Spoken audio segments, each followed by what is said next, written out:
Hello there. So you want to know how you can simply go ahead and cancel SEMrush without penalties? This is going to be the only video that you'll ever need to watch on the internet. So with that being said, let's get straight into the video. First things first, simply go ahead and open any browser that you prefer using and then go to your SEMrush account.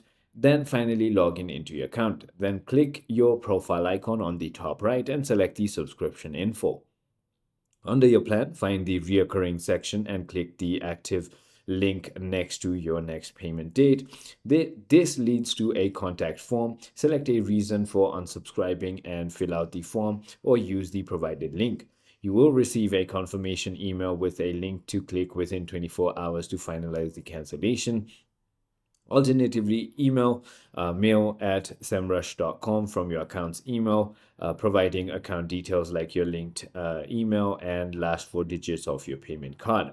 Avoiding penalties and refunds. Well, you're eligible for a within the first 7 days of purchase by requesting it during cancellation, according to SEMrush's refund policy. After 7 days, no refund is given, but you retain access to paid features until your current billing period ends.